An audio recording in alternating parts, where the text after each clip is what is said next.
What's going on? What's going on, everybody? It is the Only Sports Podcast. I'm Will. That's Casino. That's right. This is the only sports podcast that's ever existed. Huge success. I don't know why more people aren't doing that, especially when we kill it in the picks every week. Last week, Casino, you picked 12 out of a possible, 16 games correct? So you only missed 4. That was Dolphins, Bengals, Lions, Seahawks, Steelers, Jets, and then Rams, 49ers. So really the only one out of, or those two, I'm shocked the Lions and Steelers lost because those two seem like those games could have gone like either way. Oh yeah. I'm I hope you had the over in that Seattle-Detroit game. Dude, first time of the year I did a parlay game or like a parlay ticket tease, and Viking Saints just murdered me. I thought it would go under, so I picked the under. It was under the entire game. Looked like it was going to easily be under until like 4 minutes left in the game, and then they went 10 points over. And then, of course, I picked the Vikings to win, and they did, but they only won by 3, and the line was 3.5. So just murdered on both those two. Of course, everything else, the other 4 things on the ticket hit. Of course, it was just those 2 that did not hit. So that's how it goes. But what did we learn today? What did we learn today? Don't follow BJ's picks. I mean, I still got 10. The only difference picks we had is I picked the Bears and I picked the Jaguars to beat the Eagles. Those are the only 2 picks we got different. Yeah. But I'm glad I did flip-flop 3 times and it finally end up on the Bills because I was going to pick the Ravens. And let's start actually with that game, Casino. Let's go back to Thursday because I really want to talk about this. The Tua situation here. All right. Start with Thursday. We see Cincinnati Bengals win its 2nd game in a row this season. Now they're tied 2-2 against the Dolphins. And obviously really only 2 stories coming out of this are Bengals look to be back, at least to a fraction of what they were last season. But the obvious main story that still has really not cooled down, even though the NFL was hoping it would, is Tua gets a concussion last week. He gets up, he's wobbling around, clearly like messed up in the head, and then gets put back, 6 days later to play the Thursday night game. I mean, not just wobbling, he had to have his team help him off the field. Yep. It was bad. And then he gets just rocked in this game and then has to get taken out on a cart. There's like no timetable for Tua to come back. Their season looks to be in jeopardy, but I mean, who really gives a shit about that? Because Tua, but Casino, did you freeze? Yeah, we froze. All right, go ahead. All right. What were we saying? So with the Tua thing, what is the repercussions to this? We already saw that the doctor who evaluated him got fired. There's probably going to be a shitload of fines on the Dolphin organization. But like, where does Tua go from here? What is up with this? That this doctor is an unaffiliated to the Dolphins. How is this an unaffiliated doctor? Obviously, he's hired by. You're there to evaluate the players for was it the league's doctor, or is it the Dolphins doctor, or is it just some random person that's like, yeah, I'll fill in today? And I hate that they're saying, oh, this unaffiliated doctor. They're trying to cover their own ass. They fucked up bad. Yeah. And here's the thing: Tua didn't even go down that hard. Like it looked like a normal, he got tackled. Yes, he landed, and hit his head a little bit, but that's football. They have these very specialized helmets to take a little bit of balance, but he went out cold, fingers all frozen up, and looked like just a normal fallback. It was absolutely horrifying. Well, and then the the danger with this is 2 concussions, even if they're light concussions or not serious concussions, just 2 back-to-back so close together. There is the one guy who studies this. He was at Harvard. He was actually a WWE wrestler, the Chris Nowitzki.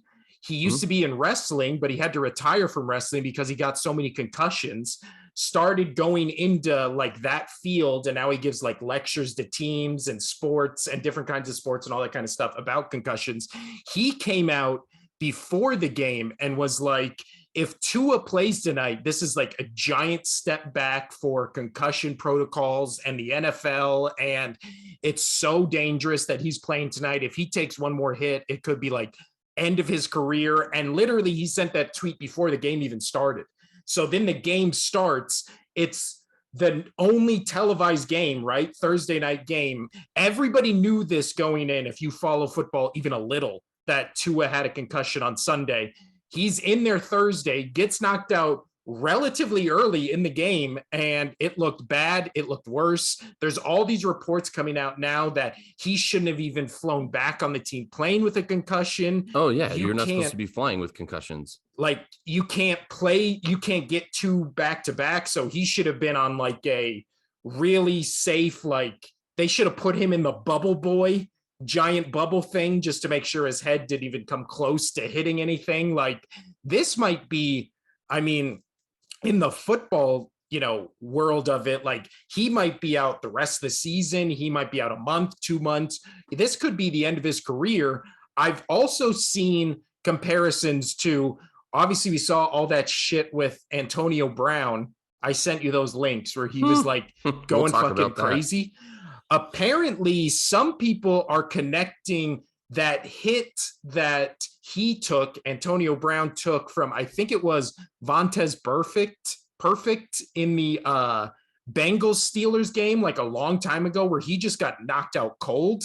And apparently he's never been the same since that hit, like from his antics and stuff like that. So maybe it's concussion, maybe it's CTE, but everybody's saying like, that's kind of what happened to Antonio Brown. And obviously this is around that same level, but this feels a lot more like dangerous. Like, this just feels like what happens if it comes out in a month and Tua's like, I have to retire. Like, I can't ever play again. Like, the shit storm that'll be on the NFL and especially the Miami Dolphins, like that could be bad.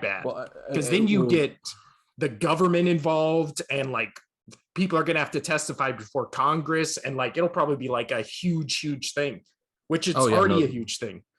Yeah. And this doctor, like, I'm still just fascinated by this unaffiliated doctor. Like, no, somebody hired him to be in that locker room, whether it was the NFL, the Miami, somebody hired him to be in there to do these tests, to run them. And, I was watching ESPN or whatever about it, and people on there talking that some of them were coaches, and you can't blame Mike McDaniel here, because he's being told from the medical staff, oh, he's good to go. But I mean, it is still bad on him. He should have been like, no. Like, I'm playing Bridgewater. I want a second opinion. Well, especially Bridgewater's not even that big of a step down. Bridgewater's good. We've talked about this. He's good. 14 for coming in cold, 14 for 23, 193 yards with 1 touchdown. Yes, an interception, but I mean, he was averaging 8.5 yards per throw. Like, he didn't play bad. It's just they couldn't find the end zone, and that happens to teams. But I'm just, with the concussion protocol, I know that there is an eye test as well. Like, they have to go back and look at it. Yep. I don't care what the results were when you did all your computer data and like you had him look at the screen and do all this shit. If you just look at that hit and he's being helped off the field by his teammates because he can't stand. Yeah. That right there should be like, okay, maybe we should get a second opinion. Maybe we should redo our data. The guy's not okay.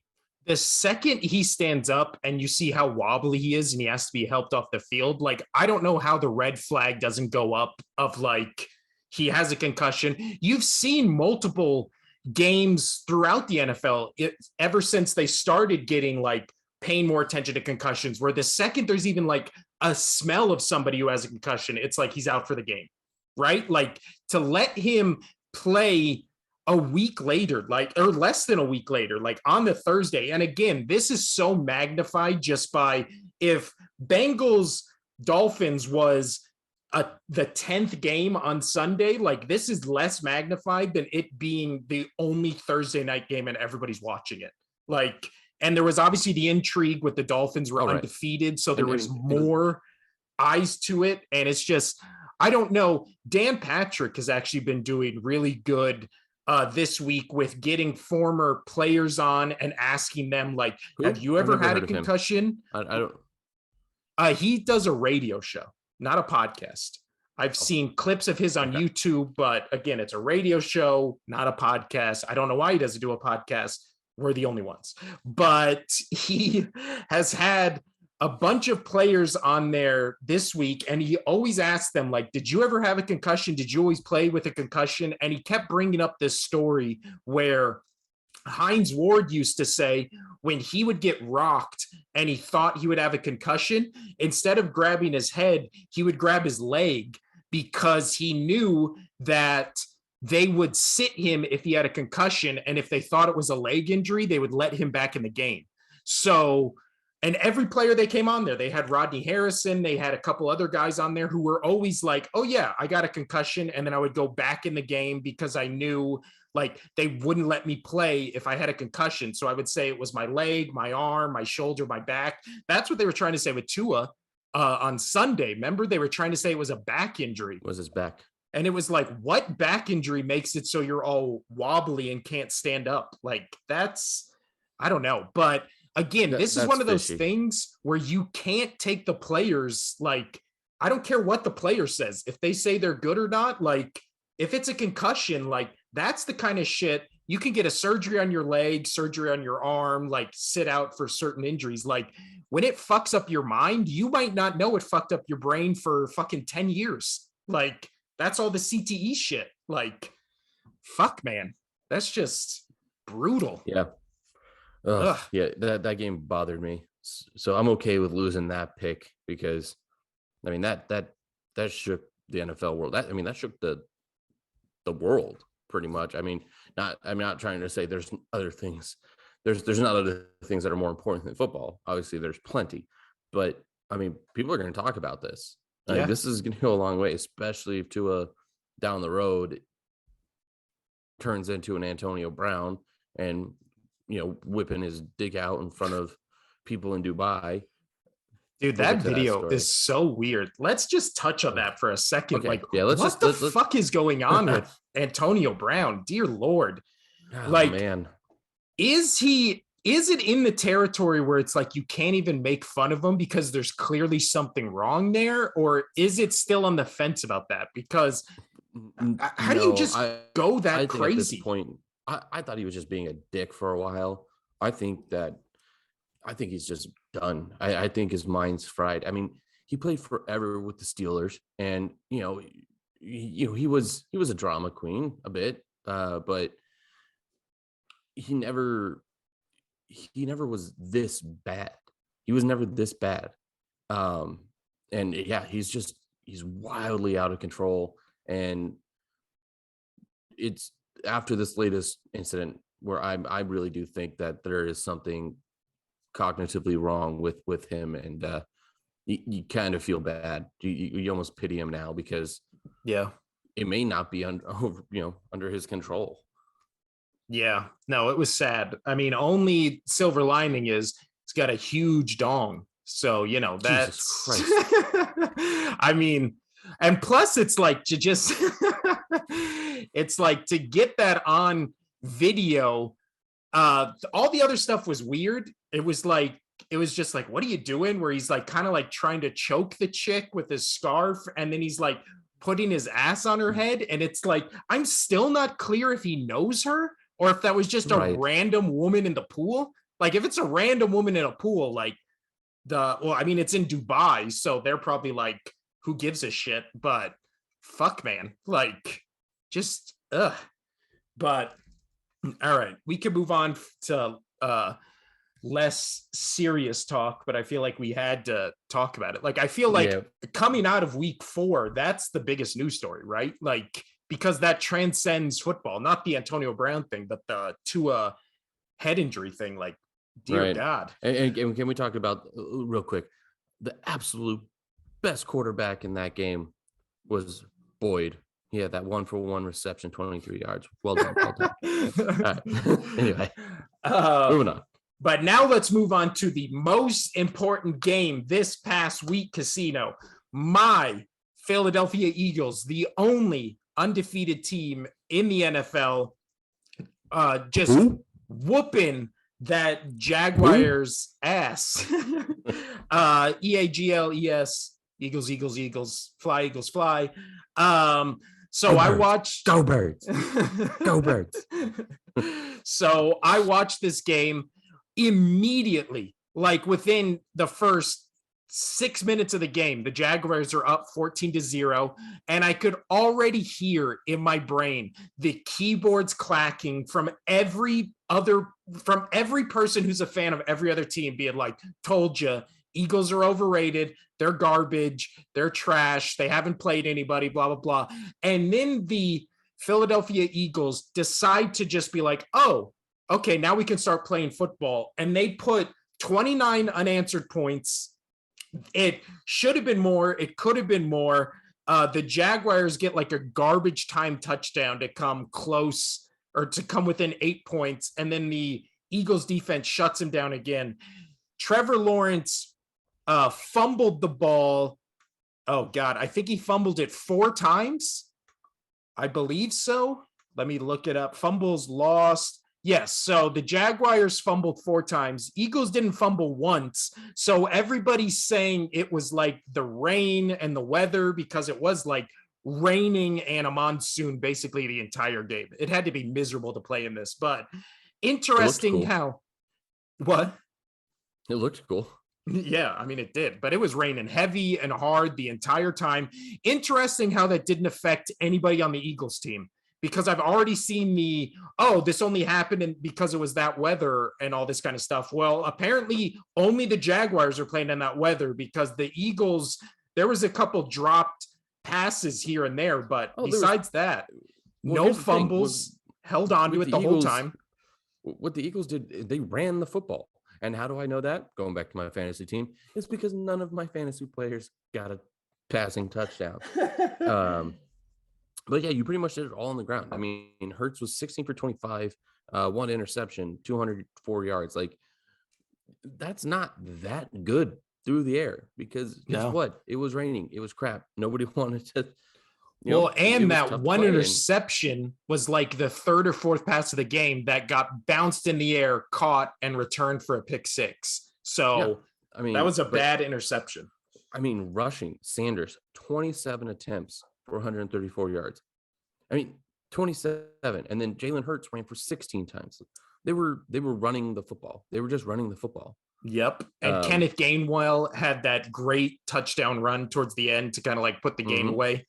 It was, but really the story of the Philadelphia Eagles so far this season is they have won every game a different way, which is what I think makes them so dangerous. Like no other team, especially in the NFC, can do that. The Rams don't have a running game.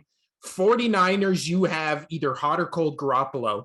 The Packers have no wide receivers. So it's like people keep talking about the Packers as if they're the best team in the NFC. Like, no, my team almost beat them. Yeah, well, that's the thing. And then it's just like, if you need the bottom of our division, if you need to go 80 yards against and you're the Packers, like who's your number 1 receiver?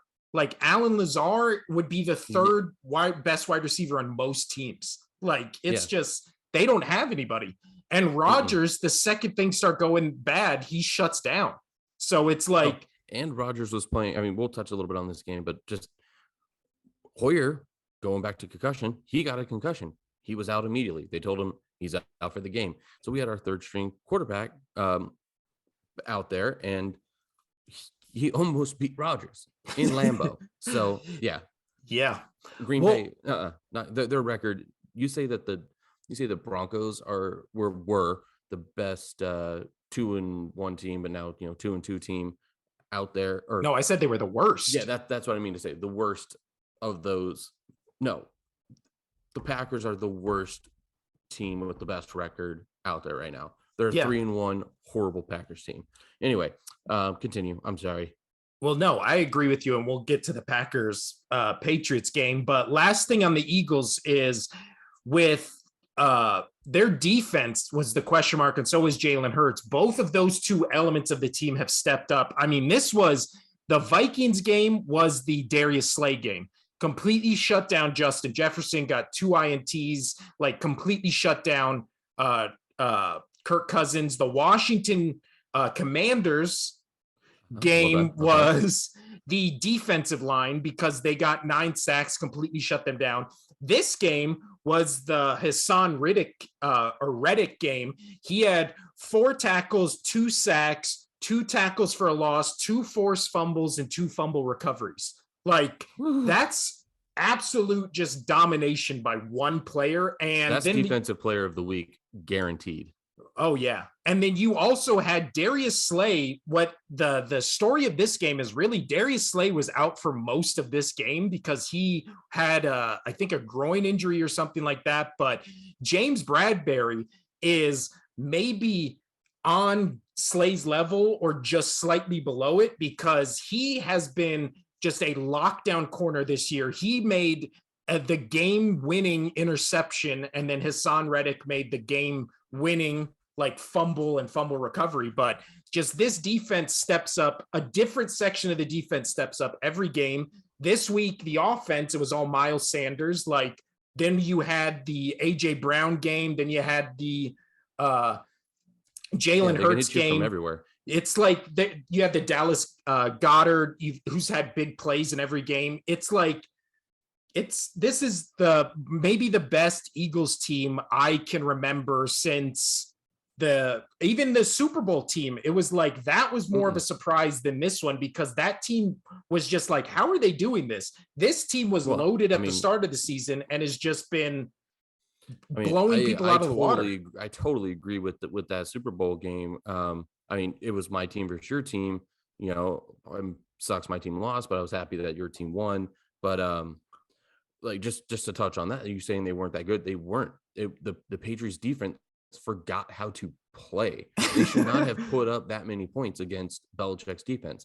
I mean, look, the Patriots are 1-3 right now, but their defense is still keeping them in games, and they are an awful team. And we had Tom Brady crushing it in his prime. And the Eagles still won that game. That offense was... This team is dangerous right now. Dude, dangerous. I mean, and that Eagles Super Bowl offense, their number one wide receiver was Alshon Jeffrey, who would be maybe the 4th best wide receiver on this team. You had Nick Foles, who would maybe be the 3rd best quarterback on this team. You had all the wide receivers we currently have now in the starting lineup. I would take Quez Watkins over Alshon Jeffrey. It's Dallas Goedert.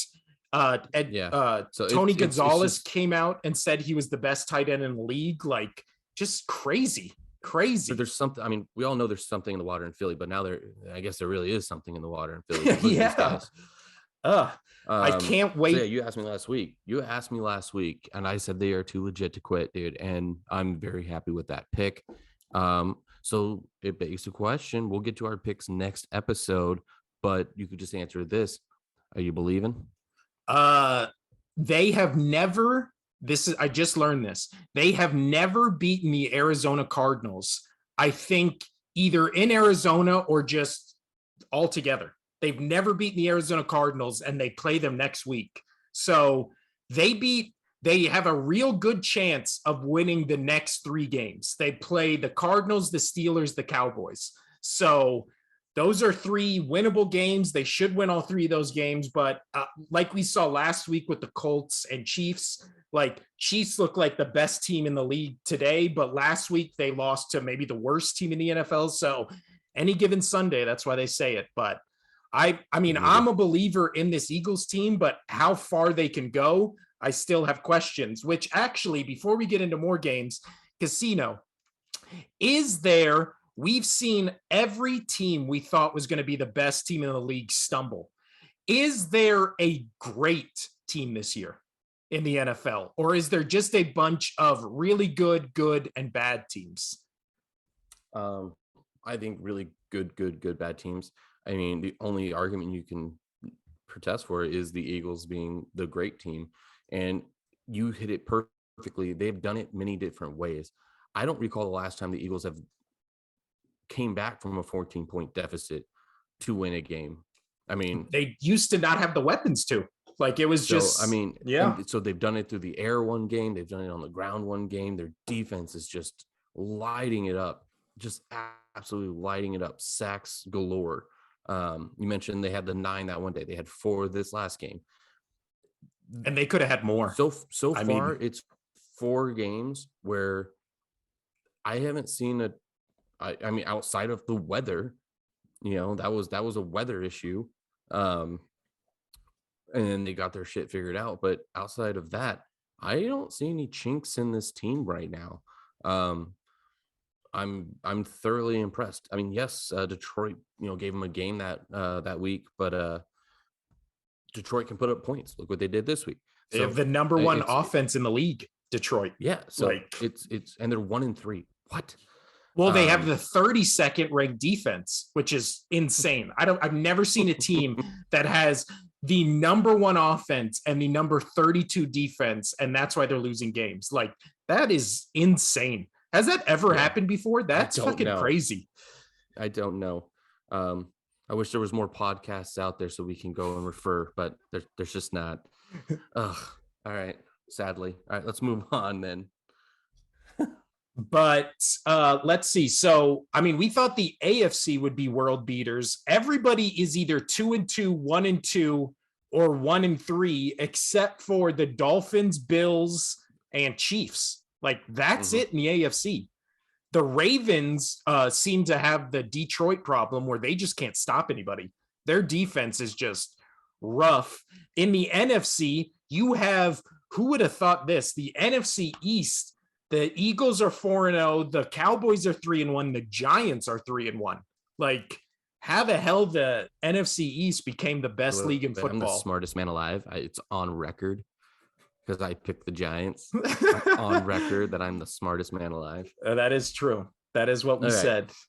And then the only other teams with 3 wins in the NFC are the Packers and Vikings. We just made the case why the Packers, we don't think they're as good as their record, but the Vikings destroyed the Packers in their one game and then got destroyed by the Eagles. So they also came back from down 10 points to beat the Lions. And that Saints game, I don't know how the Vikings won it.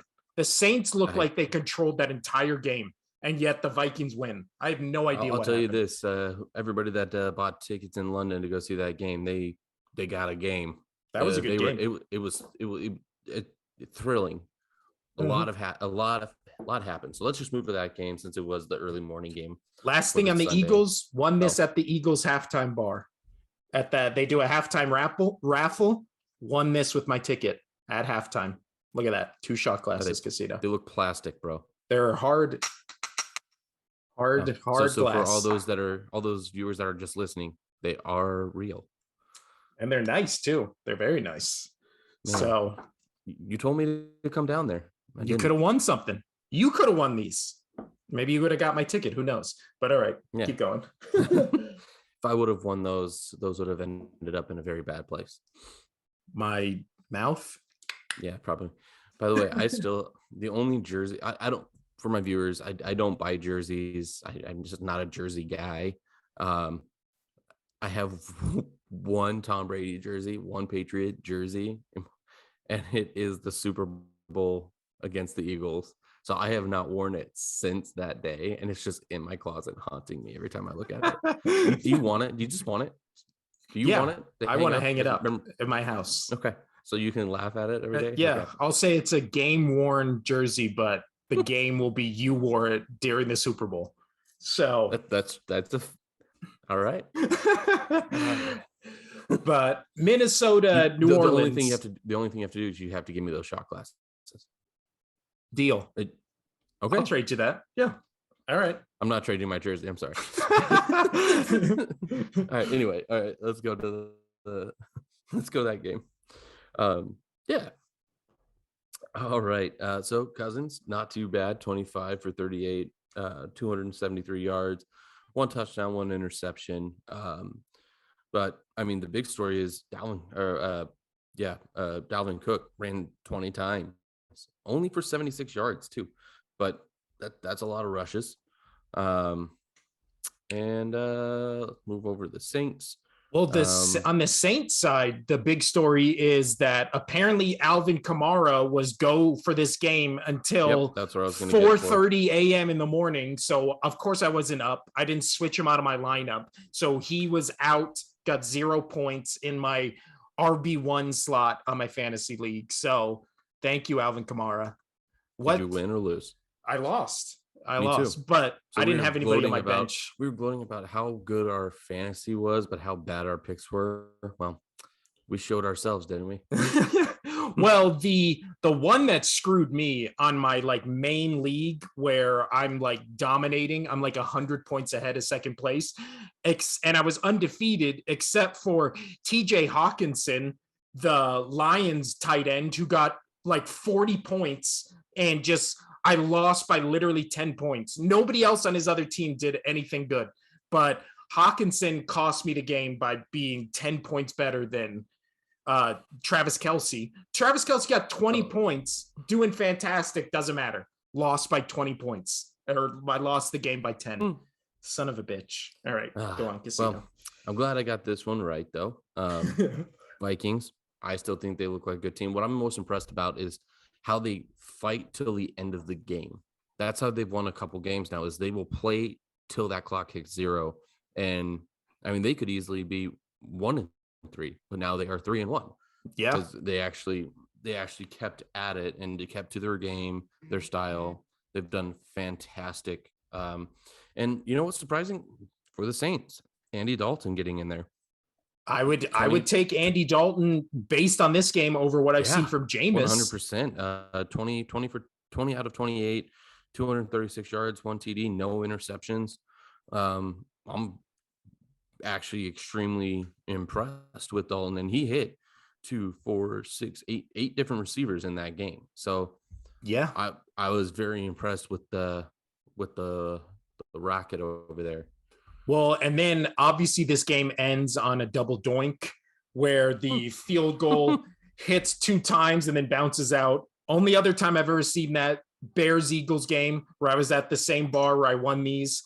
And I've never hugged more random people in my life, like going crazy. But the Vikings, I do feel like are a real threat in the NFC because we talked about how much weaker the NFC is. But I mean, they still have the Packers. I think the Lions can still beat them because they almost beat them the first game. The Bears, I think, are in contention for worst team in the league, but the NFC is wide open. Like the Eagles are only 1 game below, being third place in that division. So even their division is not, like a lock, and they're undefeated. So, oh wait, hold on, Casino. Mm-hmm. I hear him. All right, now let's move from the London game to what was supposed to be the game of the week that was kind of a dud, was the Buffalo Bills and the Baltimore Ravens. The Ravens just never seemed to click. They failed down on that 4th down where they should have kicked the field goal and at least took it to overtime, but Bills end up winning. I don't know. What'd you think of this game, Casino? Because I'm kind of I love the Bills, but I kind of haven't been impressed with them for since that Monday night game. Like they got killed by the well, not killed, but they got beat by the Dolphins. They barely beat this Ravens team that we've seen their defense is just atrocious. Like, we're Right. only able to put up 20 points basically. Like, what are your And thoughts? with that being said, like now I'm starting to worry a bit for Buffalo. I mean, Josh Allen did not have a good game. 19 for 36, 213 yards. Yes, he got a touchdown, but he also had an interception. He did run for those 70 yards on 11 attempts. But yeah, man, he did spread the ball to 9 different receivers, or people playing receiver at the time. It just yeah, it was an ugly game. This was an ugly game because both of these teams are really good. Yeah, it was just awful. It was tough to watch, and the Bills barely came back and won this game. But yeah, I didn't enjoy it. I didn't. Do you want to keep elaborating on it? Well, I just thought it was boring. Baltimore's total defense is 30th in the league. So for the Buffalo Bills to only put 213 rushing or passing yards, and then besides Josh Allen running, like we've talked about this, you take his rushing out of it, and Singletary and Moss have done nothing this entire season, right? So the Buffalo Bills, like they've done for the past 3 seasons, just have no running game whatsoever. If Josh Allen isn't running the ball, they'd be dead last in rushing in the league, probably right there with the Rams.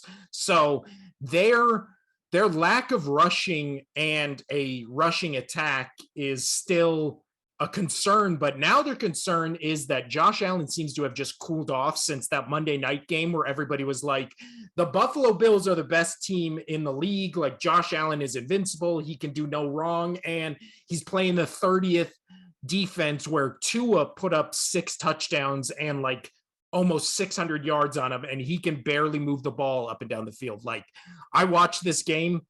I recorded this and watched it after the Eagles-Jags game, and this game was boring. It was ugly.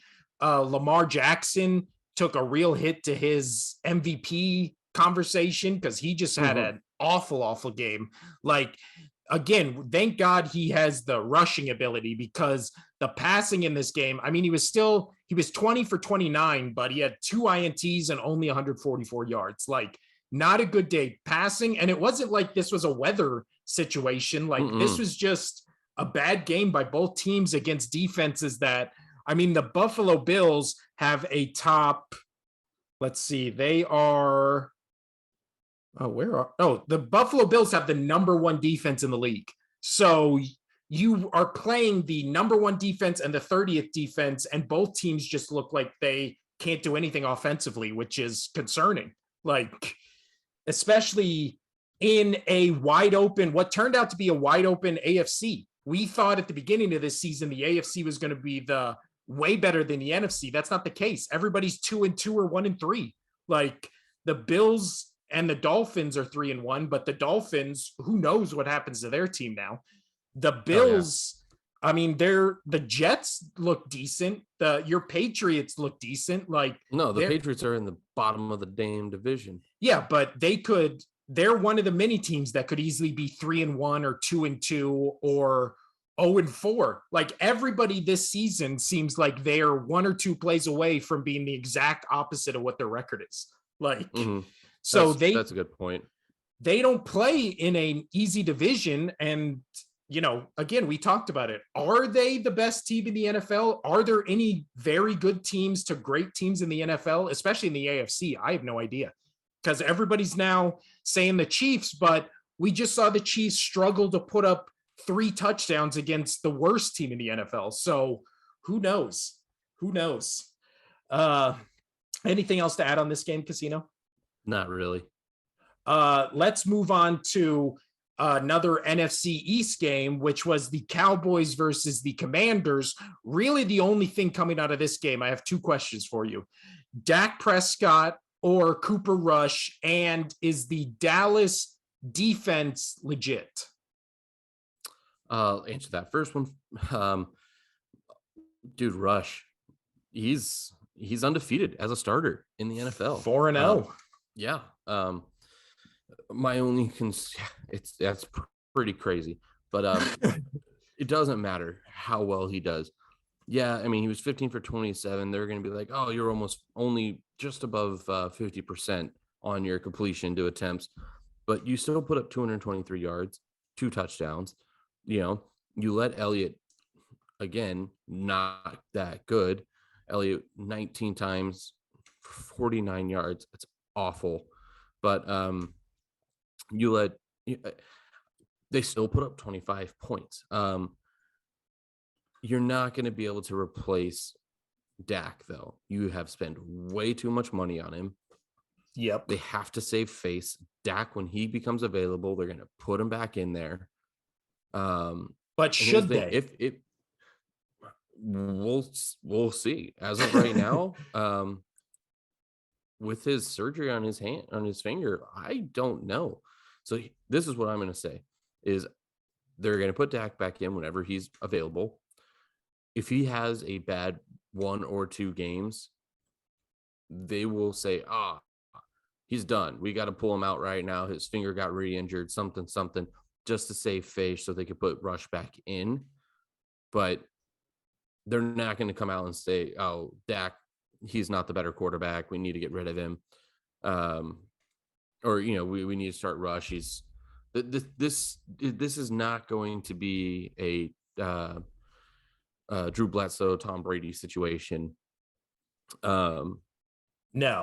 Well, and it's funny because we talked about how washed Ezekiel Elliott was last week and how much better Tony Pollard was. Tony Pollard had 8 carries for 6 yards and got me 0 points on my fantasy league. I could have started him over Alvin Kamara, but they both got 0 and one played, one didn't. So I would have lost. That's why I said I would have lost that game anyways, because I had nobody on my bench. But I still think Pollard's your guy. I mean, if you gave him more rushes attempts, I still think he would have put up more than 49 yards total. Yeah. But you're just going to keep feeding Zeke because he's the one getting paid, and that's whenever he comes back in. They're going to give Dak the position back. Defense legit.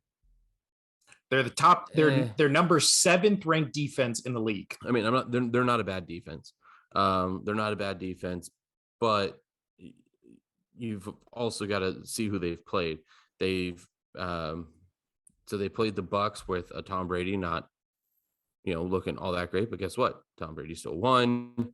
And that's the only thing of Dak we've seen this season, and he was able to put up 3 points, and he had a terrible, terrible game.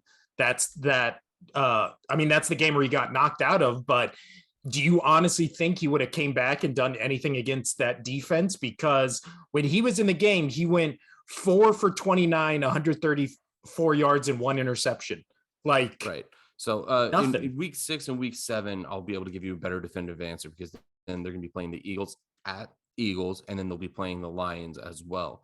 2 offenses that are absolutely thriving right now. So are they a good defense? Yes. Are they top 3 defense? No, obviously, we're showing that, but so yeah, no, they are a decent defense. But playing I could see that defense getting down into the mid-teens with these next few games. The Rams, Eagles. The Rams got humiliated. I really think they're going to try to come back and have a much better game. Well, and Matthew Stafford has always played fantastic against the Cowboys. Yeah, one of my favorite plays in NFL history is him doing the fake spike and then the jump over the line or whatever. That was great. And he's just holding the ball and looking at the refs like, look what I did. Look what I have the ball. I put it over the line. Yeah, which was crazy. So yeah, the Cowboys 3-1. I don't think that will last too much longer. I think they start losing some here. I mean, their offense, this is the thing. Dak Prescott hasn't looked good. Everybody's saying Cooper Rush has looked great, but they are 231, 30, 29, 28, 27. They're the 26th ranked offense in the league, and their rushing attack just doesn't look like it's there. Pollard is hot and cold. Ezekiel Elliott so far this season has just been ice cold. Like, I mean, I feel like every week we're reading off his stats, and doesn't it seem like every week he rushes for 12 to 20 times and always ends up below 50 yards? Like, that's just been his tale this whole season. I don't trust the Cowboys offensive line. I don't trust their running game, and their quarterback is playing decent, but he's not doing, I mean, he's doing fourth quarter drives, but that's because the defense is keeping them in these games against bad teams. Like, the Bengals game to me is the outlier, because I really feel like the Bengals offensive line versus the Cowboys defensive line is one of the biggest mismatches in the league so far, right? Like, that game was won just because the Bengals offensive line can't block anybody. Like, if they play that game this week, who knows? Because the Bengals look improved. So the Giants, I think, are frauds. I think they have just gotten lucky with the schedule they've played. No, I'm the smartest man alive. I'm just the smartest man alive. And then the Commanders, I mean, they're in contention for worst team in the league because they just can't. They just started off really hot. Carson Wentz became Carson Wentz, and then they just have no defense whatsoever. So I do think the Cowboys' biggest test of the season is the next, 5-6 weeks, where they play Rams, Eagles, Lions, Bears, and then Packers. So we'll see if they're legit, but they could easily come out of that as they're 3-1 now. They could easily come out of that as 4-4, 4-5, like potentially. Yeah. But moving on to the next game of the day, I mean, Seattle, Detroit, really nothing to see here. It was just crazy game. Geno Smith's for real, right? Can we say Geno that Smith's for real? I mean, I love this stat. I took a picture himself of it.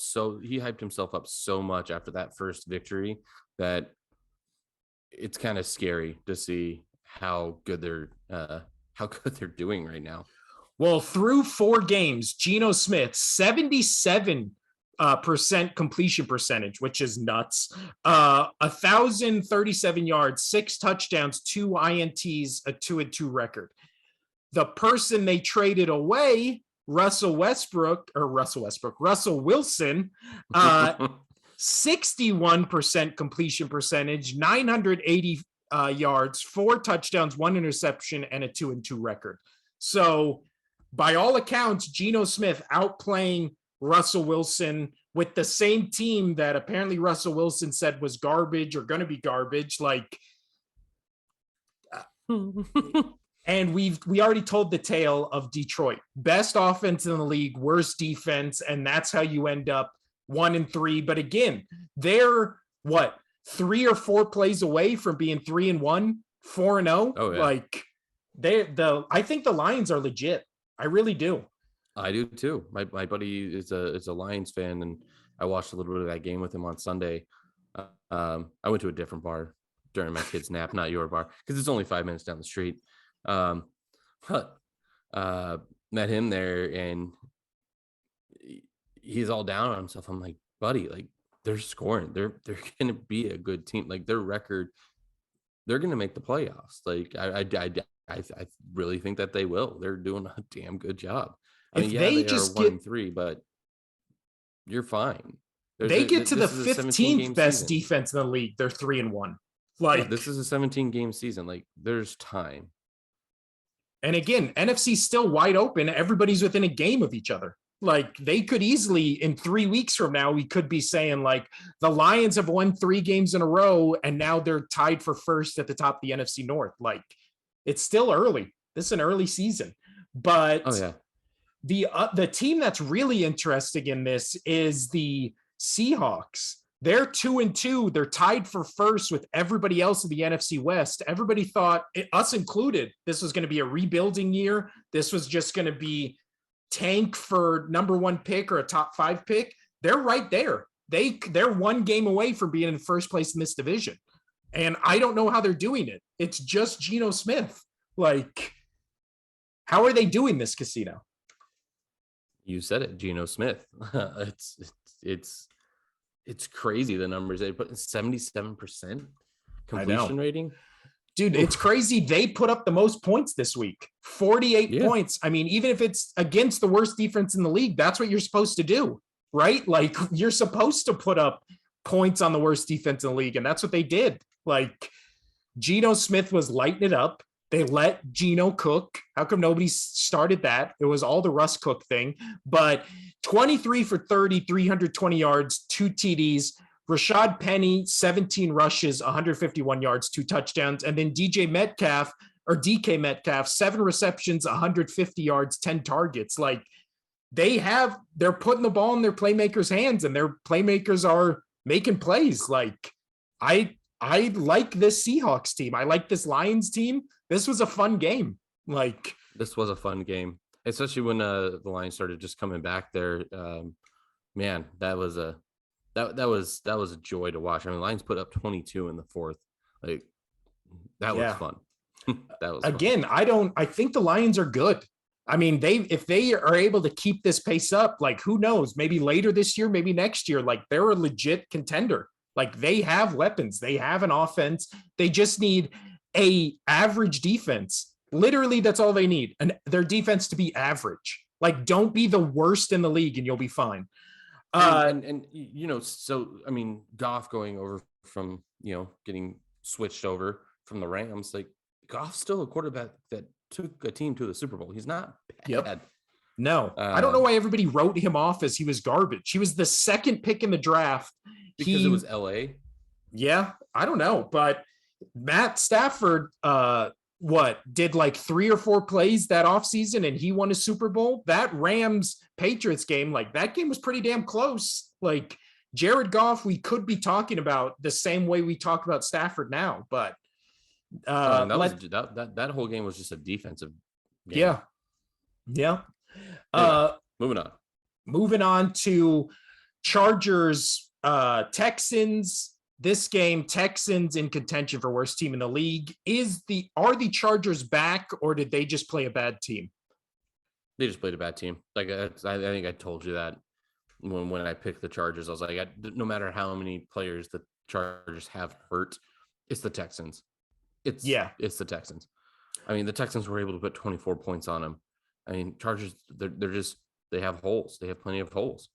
And injuries. All those holes are because of injuries. Like, they're just the bad luck team this year, right? We talked about this when we were talking last week. Like, they just are losing Pro Bowl players left and right. It's rough season.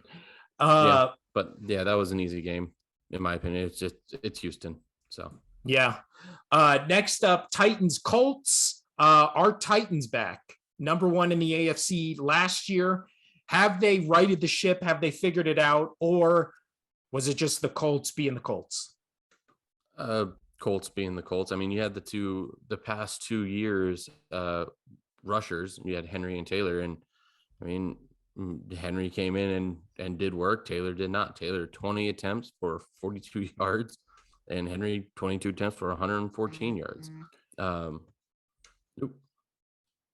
Yeah, and then my preseason prediction of both the Colts and Broncos being good because they got veteran quarterbacks on teams that just needed quarterbacks, just blowing up in my face completely, because Colts look to be one of the worst teams in the league. Broncos look like they should be switched with the Raiders record. Like, I don't know how the Broncos are 2-2. And yeah, the Colts, I mean, Matt Ryan looked fine, but they just don't. When you watch the Colts. I mean, Matt Ryan actually looked better than I mean, he was 27 for 37, 356 yards, 2 TDs, like 1 interception. Like, he had a pretty damn good game.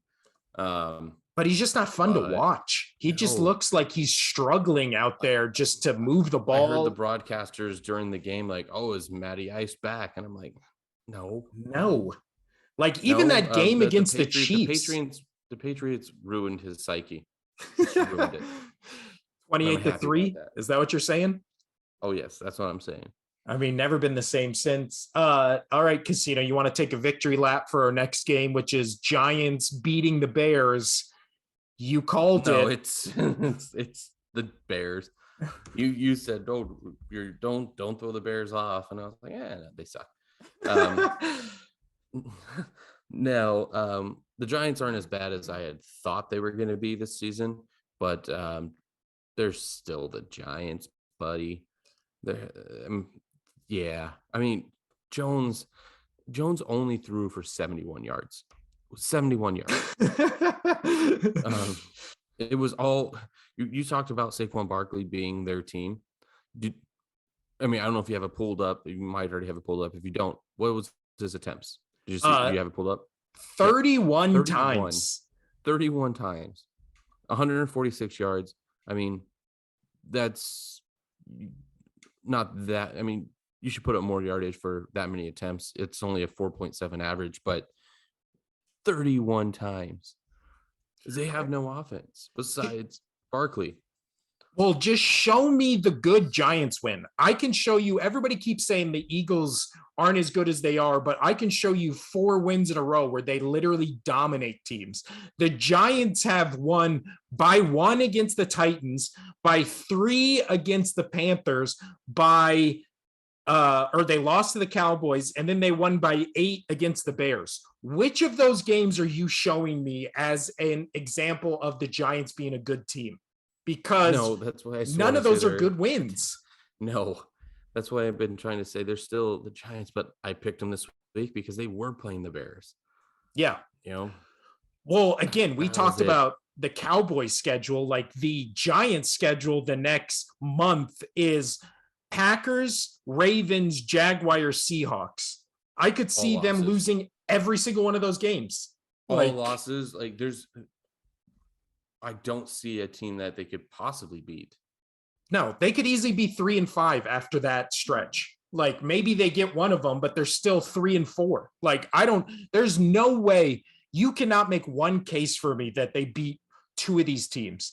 Maybe they beat the Seahawks. Maybe they beat one of the other 3 on like a bad day, and it's one of those weird Chiefs-Colts games, but there's no way they're coming out of this with a winning record. Like the Giants are just, I don't want to say lucky because it's the NFL, but maybe just got the luck of the draw in terms of the teams they played when they played them. Like, no matter how much we bash a bad team, they're still playing in the NFL. They're still, they're still not pushover players. They're just not as good as the top tier talent. And that's what can happen in the NFL. That's why trying to pick a perfect 16 games isn't like impossible. Not a thing. Yeah. It's the NFL, man. You're going to have games. They're going to have things are going to happen. Players are just going to play good one day, or a team's going to play bad one day. For those who can actually see, my dog's on my lap and it's just making me very happy. Just so happy. That sounds creepy in that context. Oh yeah. Your dog on your lap is making you very happy. Casino. Yeah. Oh yeah. Whoa. From one sexual deviant to the next, let's go to the Jets Steelers game.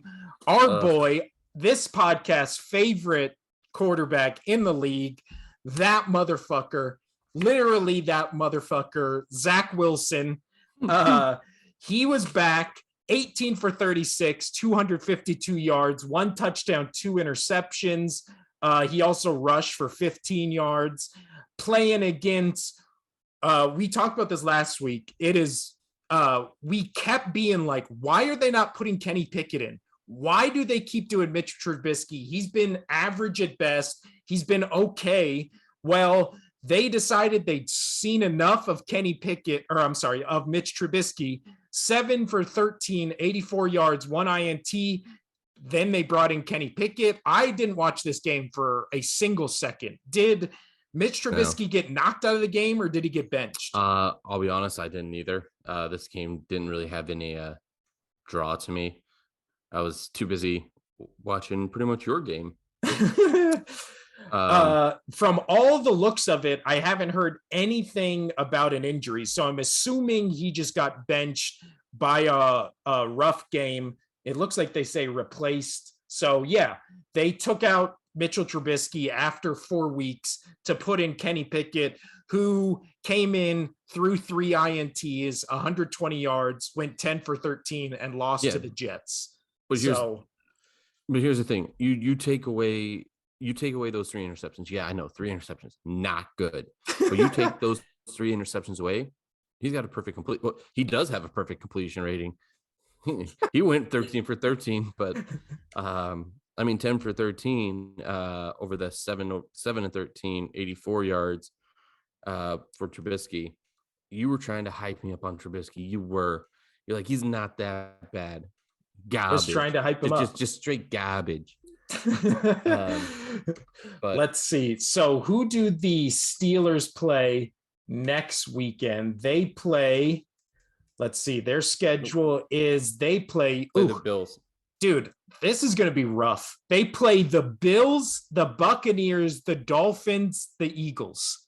So that is a rough 4-game stretch. And then the Saints with Dalton. I'll take you take out Winston, you put in Andy Dalton. Like I said, he played pretty dang good. You put in the Saints, and then you play the Bengals. Like, whew. He will literally play the number 1 defense, the number 8th ranked defense, and then the number 3 ranked defense, like within the span of 4 weeks. So if we're going to see if Kenny Pickett at least has something, I don't think the next month is going to be the way to judge him, because he's literally playing a murderer's row of defenses, maybe against a Tua-less Miami Dolphins, who look to be the 27th ranked defense in the league. So maybe in 3 weeks we get a good Kenny Pickett game. But if he shows anything against the Bills or Buccaneers, I'll be impressed. Like, those defenses are murder. Mm-hmm. So yeah, the Kenny Pickett, I will now be watching Steelers games because I'm much more interested in Pickett than I am Trubisky. Oh yeah. It's new blood. You want to see what he can do. Yeah. And it's always exciting when a rookie's in there, especially like Kenny Pickett. They always say doesn't really do anything in practice, but when you put him in games, he's electric. So we'll see after a full games or a full week of he had practice. A perfect completion rating. So next up, we got 3 games left. Arizona, Carolina. Arizona wins. I sent you some things right before we started recording about this Panthers offense, and I have not read them though. Our guy, Baker Mayfield, just having one of the statistically worst seasons ever Arizona, by a quarterback. Right? I picked Arizona. Yeah, but we still. I'm over him. I'm over Mayfield. Just do your commercials. You make me happy when you do your commercials. Lose more stuff in this. Lose your keys in the stadium, have to go back, just all that jazz. He was 22 for 36, 197 yards, a touchdown, 2 INTs. Christian McCaffrey only got the ball 8 times for 27 yards. He did, however, get 9 receptions for 81 yards and a touchdown. So the Panthers basically look like they're the Giants, right? It's McCaffrey or it's bust, right? Their entire offense is one player. If that one player doesn't play well, they lose. If he does play well, they still probably lose. So I think we're both just out on the Panthers, right? As a legit contender. I don't think. I'm done with them. Baker. I don't think we ever said they were going to be a legit contender. I think we said they were going to be a surprise, which the surprise is better than what the people. Yeah, there it is. So Baker Mayfield, after 4 weeks, is a quarterback rating of 15.3. So one of the worst starts by a quarterback since they started tracking QBR in 2007. So there's every sign when you watch the games. I watch most of this game. He just looks awful. Like, he looks so bad in this game, and the stats and everything back it up. Is just he's having one of the worst seasons by a quarterback ever. Like, how but what do you do? Who do you go to? Do you go to Sam Darnold? Like, what do you do? If you're the Carolina Panthers head coach, Casino, what do you do? Put my head in the sand like an ostrich. The ostriches don't actually put their head in the sand; they just lean really close. Anyway, get animals out of the way. I don't know, man. It's just you obviously can't be happy. You can't be happy. No, you're the 32nd ranked offense in the league. Like, you literally cannot be worse. So change everything. Why not? You can't be worse. That's a good take. It's not even hot. That's just truth.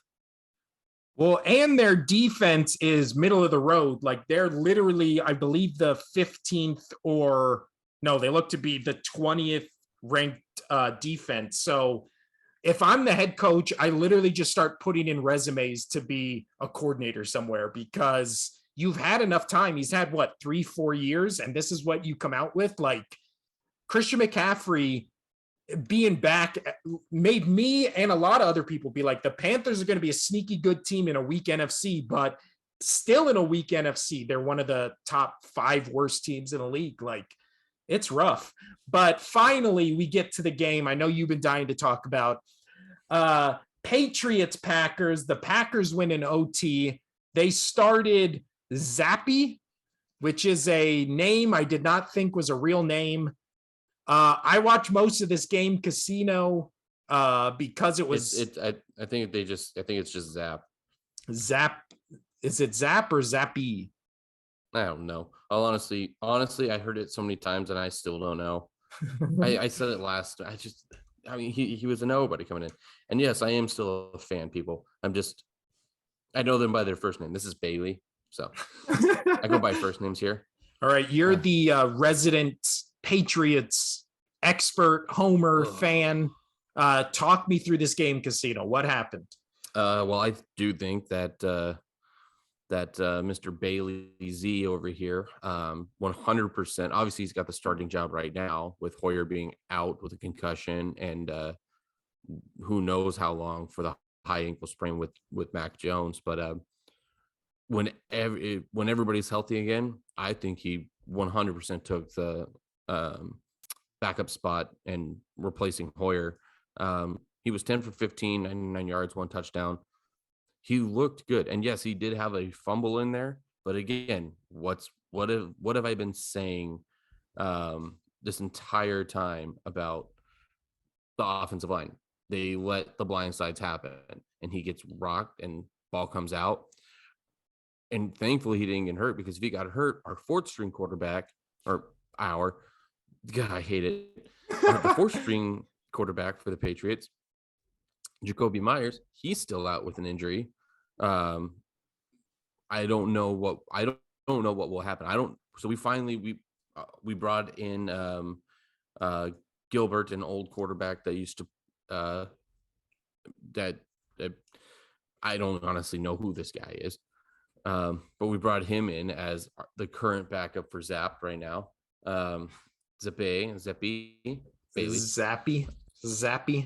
It's Zap, bro. Zap. But now you just have me questioning it. But yeah, no, this game we had the chance. They just didn't. Belichick doesn't trust young players. We had the ball 4th and 1 in OT. We're pretty much at the 50-yard line. I don't know exactly where it was. Why we didn't go for it? I mean, our running game wasn't that bad for the entire day. Why not just get him out there and let? Well, also, you're playing with house money. Nobody thought you would be in this position to begin with. Go for it. Right. Who gives a shit? That's my thought on it. And then, yeah, you pin Rodgers all the way down within the 10, but guess what? Or right around there. But guess what? Rodgers, no matter how much I hate him, and without his weapons, he somehow wins games. Yep. In the regular season, and he came down, and they just had to get a field goal, and they did. We had our opportunity. There was a very controversial call, 2 actually in this game. One where actually Bailey's touchdown got the ball thrown, and the end zone judge did not see the time clock, and it was about a good 2 seconds after the play clock was out, and the ball was snapped. We got the touchdown. We go up. Everybody was talking about it, and then you have the Green Bay touchdown that got reversed, where he caught it, landed, but the ball did move. But some people are like, well, he caught it and his feet were down. You still have to catch the ball through the catch or maintain possession through the catch. He landed, the ball came out. I agree with that call. So in a way, I'm kind of happy that this game ended the way it did because I didn't want to see the bullshit of, oh, the refs won that game for the Patriots. The refs won that game for the Patriots. Just think, refs aren't perfect. Things happen. We all know this, but Yep. I think that's what makes it exciting is because there is the human element to it. But yeah, they should have won this game. But I told you last week, the 9.5 for Green Bay was ridiculous. And with a third string quarterback, we still almost beat the Packers in Lambeau. Yeah. In a rookie quarterback's first start. Like, that's crazy. That's crazy. And so Green Bay is not as good as their record shows at all. So that's my hot take on this. I still can't stand Rodgers. And I don't know if you noticed that if you watched any of that game, every time a play happens that's bad, he shakes his head. He's just it's somebody else's fault. No, you underthrew that ball. You overthrew that ball. You threw it into triple coverage. No, take some responsibility, Rodgers. You're a piece of shit. Heard it here on the Only Sports Podcast. Obviously, if he wants to get any sports content, he has to listen to our podcast. Rodgers, you suck. Blow me. Oh man. I love it. Your next 3 games for your Patriots are, let's see, at against Detroit at home, then at the Browns, home against the Bears, and then at the Jets and Colts. So this is one of those things where I could easily see you guys winning every single one of those games. Right. Third string quarterback or not. Right. My question with the Lions, though, that one's going to be fun to watch because, I mean, again, it's Belichick. Yes, teams are able to score on us, but Belichick can still try to keep it within a reasonable, he manages the game. So yes, you are scoring on us, but why people are why it's not a blowout or why it's, games are close is because yes, you can still put points on us or put points on the Patriots, but Belichick can manage the game to where it looks like we had a better game than we did. Yeah. So I'm really excited to see this Lions game because that's a sneaky good game next week. Sneaky good. Sneaky. But as far as the Packers, I think I'm right there with you. I also don't like Aaron Rodgers. I think he's kind of a douche. Well, no, he is. I mean, it's one of our favorite things to talk about on this show. Not even just on this podcast, but in general with each other. We hate Rodgers. It's so much fun. I think he's maybe the most overrated quarterback who's ever played the game. Gotcha. Because again, everybody would give Peyton Manning so much shit for just being the best regular season quarterback ever and then shitting it in the playoffs. But his playoff games, he has 2 Super Bowls. That one with the Broncos, he didn't deserve to win at all. He had a terrible season that year, but he still has 2 Super Bowls, and his team was always in contention. No, that was the Miller. That was the Miller defense. Yeah, but Rodgers has only ever come to 1 Super Bowl, only ever come close to 1 Super Bowl. He has an abysmal playoff record. And the thing I hate about Rodgers is he's the only quarterback that people regard as one of the greatest that has a losing record when his team doesn't score first, which proves that what we've been saying on this podcast and what we've seen this season, the second something doesn't go right, he shuts down. He's a diva. The second he throws a ball to somebody and they do anything but catch it and score a touchdown or whatever, he immediately shuns them.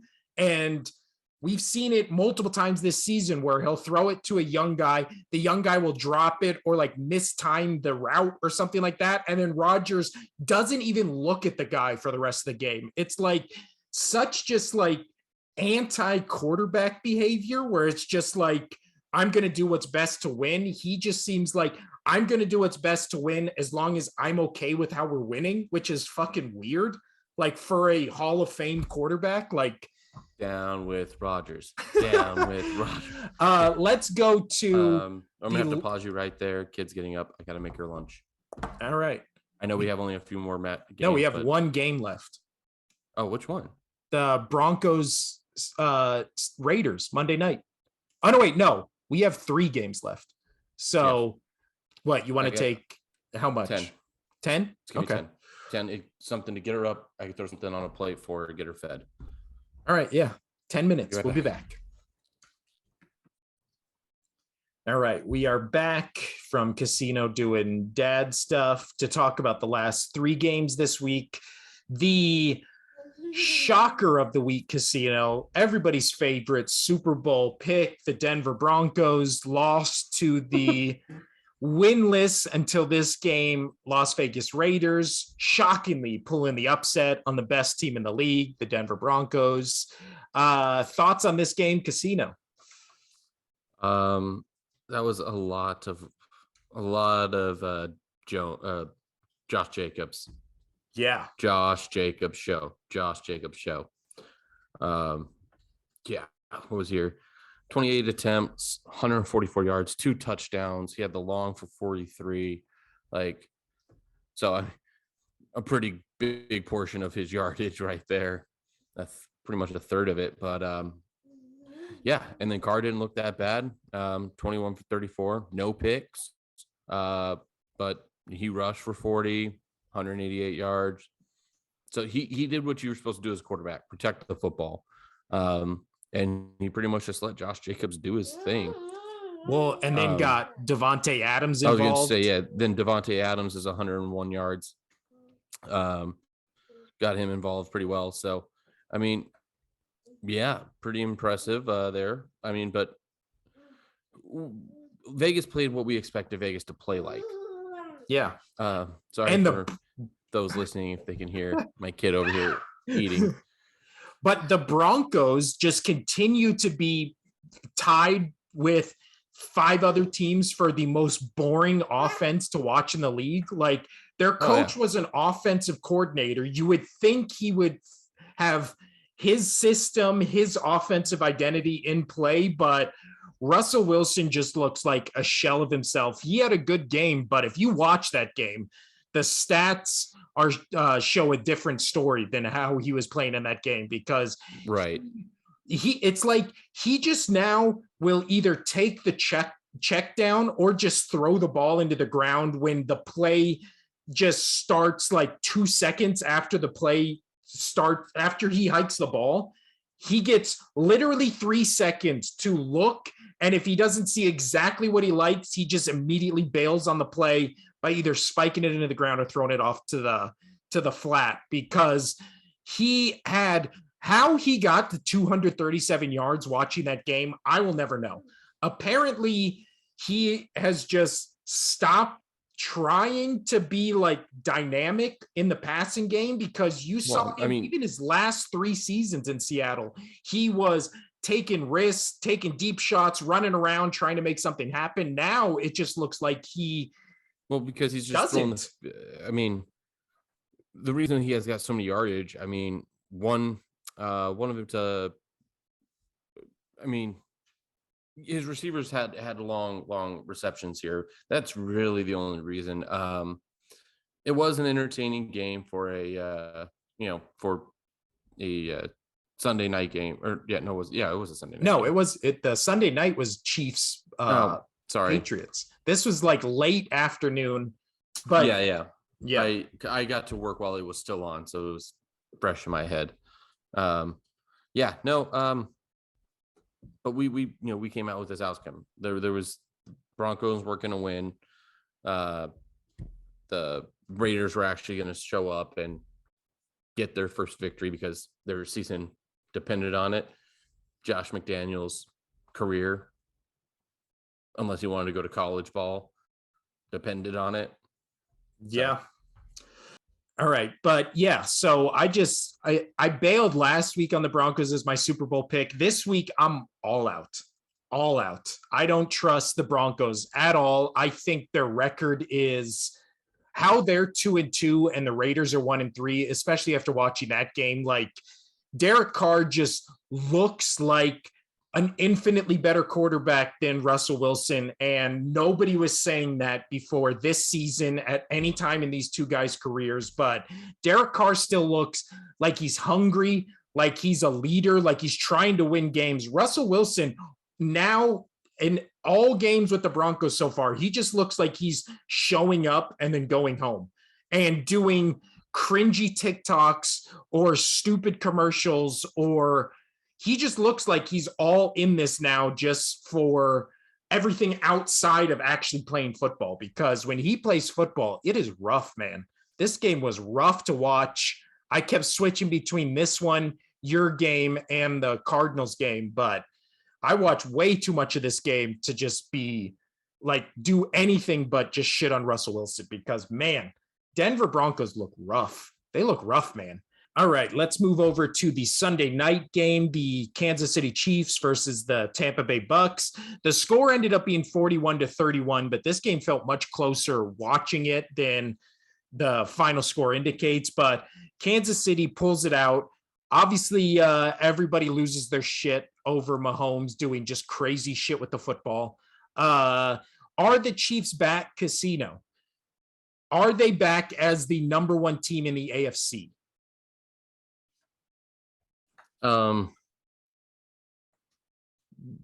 Yeah. No, I would say so.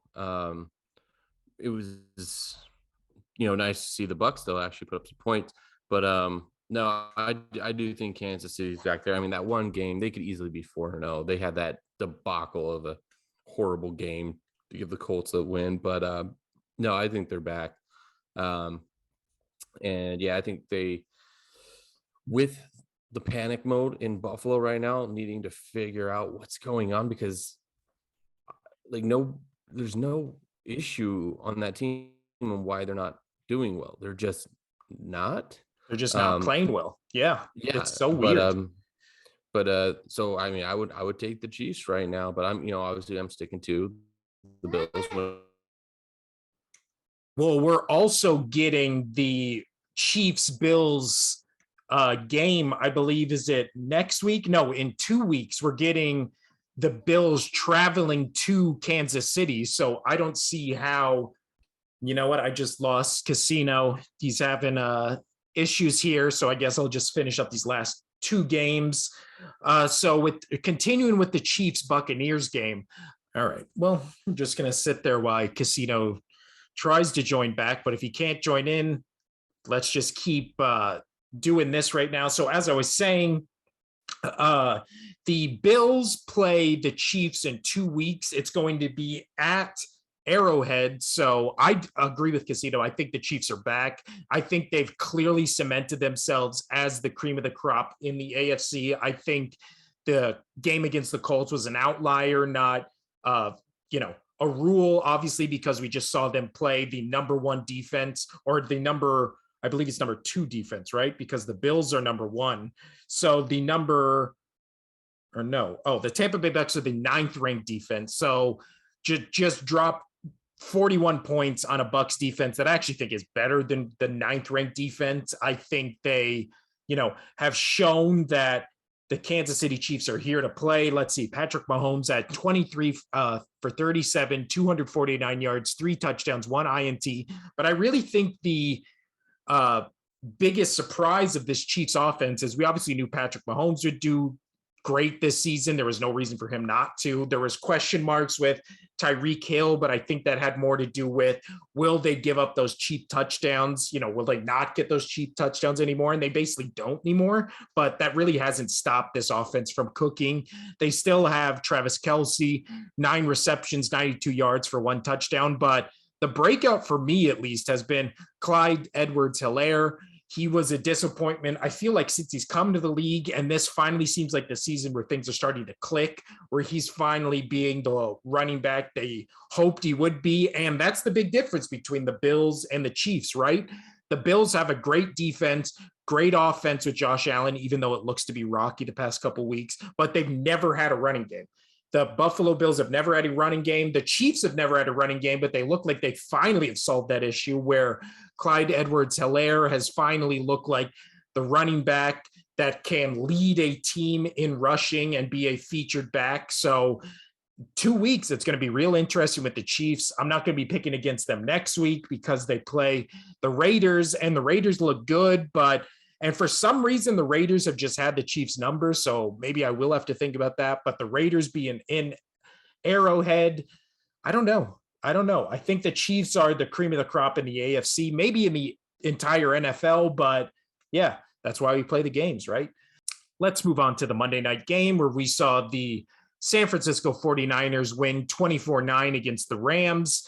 The game was never really even close. It was all 49ers. We had Jimmy Garoppolo, 16 for 27, 239 yards, one touchdown. Jeff Wilson, 18 for 74 yards, a touchdown. Deebo Samuel, 6 receptions for 115 yards and a touchdown. But really, as is always the case with the San Francisco 49ers, it is the defense that really showed up tonight, getting one interception. Drew Greenland just went absolutely crazy, getting 12 tackles, 1 tackle for a loss. They sacked Matthew Stafford so many times I can't even count it. I believe it was one, or let's actually just go to the stats instead of me trying to just count this. Let's see. The San Francisco 49ers defense sacked Matthew Stafford 7 times. They also just somehow won when they lost the time of possession by at least 10 points. So the LA Rams had 34 minutes of time of possession. San Francisco only had 25, but that's all they needed to put up 24 points. I think much with the Chiefs, the 49ers were kind of everybody's pick at the beginning of the season to be the cream of the crop in the NFC. And Trey Lance, Jimmy Garoppolo, it's always been Deebo Samuel, that rushing offense, that creative offense, and just riding on the backs of their defense. And I don't think they've shown us anything different than that this season. They've really stepped up just defensively with all the question marks on offense. The defense has remained solid. They've played great this season. This was probably the best game they've played so far, shutting down that high-powered Rams offense that kind of has the same problem as the Bills, right? What is Cam Akers? Who is Cam Akers in this offense? He didn't really show up this week. He hasn't really shown up most of this season. Mostly it was Darrell Henderson who got 7 carries for 27 yards, but Cam Akers got 8 carries for 13 yards. So once again, the Rams are devoid of a rushing offense. The 49ers didn't fare much better, but at least they have some type of offensive identity, right? They're a rushing team first. They get creative to get the ball into the hands of Deebo Samuel. Jimmy Garoppolo is not going to lose you a lot of games. He's going to win you a fair amount more than he does lose. I'm sorry. He's not a liability on offense like Trey Lance. I wouldn't say was showing he was, but maybe the team just didn't have that spark like they do with Garoppolo around Trey Lance, or around Garoppolo, they have the spark. Trey Lance, they really didn't. And then it's like Garoppolo comes back in, and then it's immediately like the 49ers just assume being one of the best teams in the NFC. So NFC West is wide open. They're all 2-2.